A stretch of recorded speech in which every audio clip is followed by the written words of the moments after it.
that's a little bit better. So I went to Kelsey's IEP meeting today. Now, we had an IEP meeting in January, and if you can hear, Mackenzie is like reading.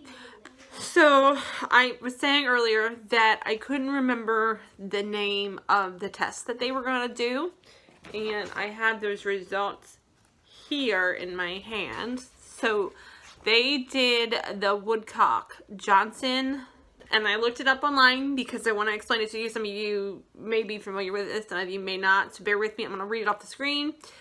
The Woodcock-Johnson test of cognitive abilities is an intelligence test series, often referred to as an IQ test, first developed in 1977 by Richard Woodcock and Mary Johnson. The Woodcock-Johnson test was revised in 1989 and 2001, and today's most recent version is known as WJ the third. Now this is from test.com, so I don't know if they have a 4th edition, like, or you know what I mean. The comprehensive series of exams is designed to measure general intellectual ability as well as academic achievement, scholastic aptitude, cognitive abilities, and oral language.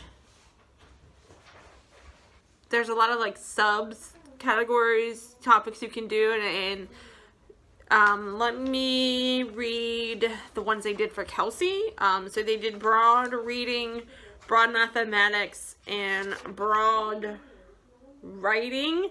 And in broad reading, they did word attack, which is not listed here, so I don't know like specifics of, we just use different names or whatever. So they did word attack, letter word identification, sentence reading fluency, and passive comprehension. In broad mathematics, they did calculation, math fluency, and applied problems. And in broad written language, I'm sorry, it says broad written language, not broad writing. They did spelling, sentence writing fluency, and writing sample. I'm gonna edit this a little bit because of any personal information on it. I will put a copy of like her results up here, not like the detailed ones, but this little chart that they have.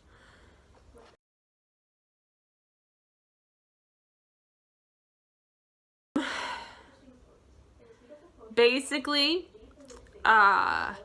she tested pretty okay in reading. It's low, it's average or low.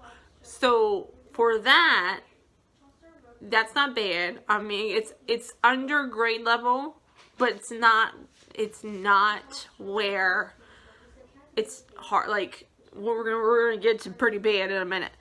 She's testing just at about a 2nd grade level. So what they're gonna do is actually, she's been in special ed only for about a year. I mean, yeah, going on a year. It's about last February that we moved her into special ed, and actually I had it so that I could drop her off with the general education class, and then they would come and pick her up and take her upstairs for the majority of the day.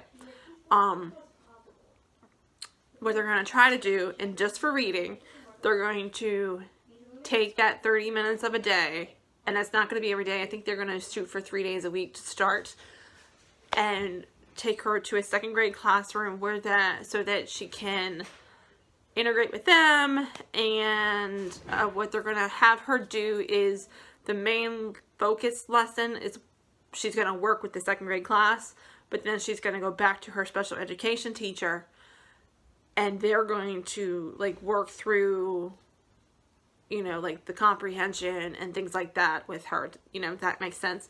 The good thing about this is the 2nd grade classroom that she's going to go to is actually is her pre-K teacher, was her pre-K teacher, excuse me. She actually moved up to teach 2nd grade this year, so she knows Kelsey. She knows kind of her background, you know. I'm okay with that. Like the audiologist's concern, because a lot of people are in these meetings, her concern was that, you know, she wants to make sure the teacher knows her and her hearing difficulties. And, you know, Kelsey had an IEP before we even started pre-K. So that's good. Mathematics.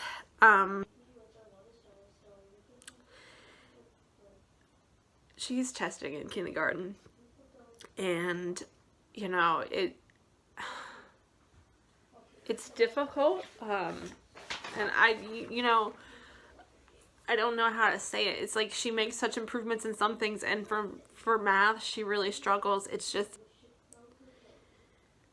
you know, she struggles with just regular addition. Like this one says, some of her errors, you know, that she made. She said that 8 plus 1 is 8, 6 plus 4 is 5. You know, these are the things that she said. 6 plus 4 is 5, 9 minus 0 is 5.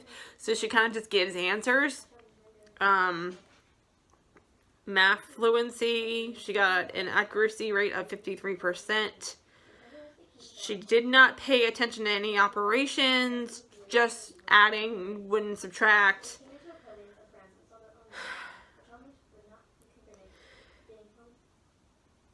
Problem sheet says she had limited understanding of grade or appropriate or age appropriate math application task.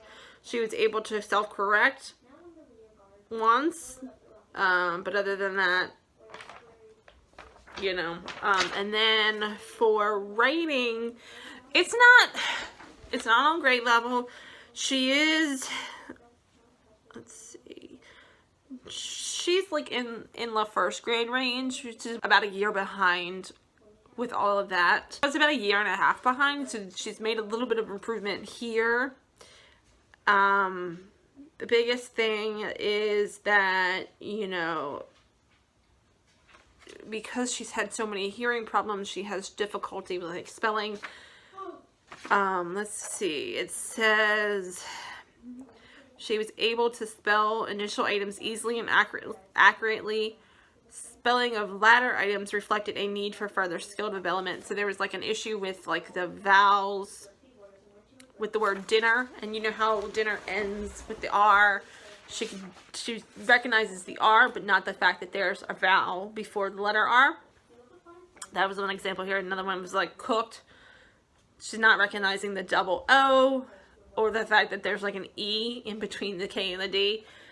Sample, it says Kelsey sometimes repeats sentences to fill up the given lines given to her, which I have noticed. Like, she will like to write on the entire piece of paper and not just in a little spot on a line. She wants to fill out the entire paper. Did not use finger spaces, punctuation, or proper capitalization. Now, the teacher did say in the classroom itself, she has a checklist. So it'll say, you know, capital, period, things like that. And if it's in front of her and she has a visual reminder, she's able to do that. And if you remember, I think I've said this before, in some of this testing, they've determined that Kelsey doesn't have any working memory. So in order for her to learn, you have to repeat. So I don't know if it's like, if that's got anything to do with that. You know, there's still so much that we're learning about her and how things need to be tailored to her, you know. I'm going to end this here, though, because that was the end of this. And I just kind of wanted to share results. I'm going to say, see you later, alligator. And by the way, if I'm going to be wearing the same outfit in the same space in the next, like, 2 videos, so no worries. There's a Venus under here. And obviously, there's my body. Okay, I'm out of here.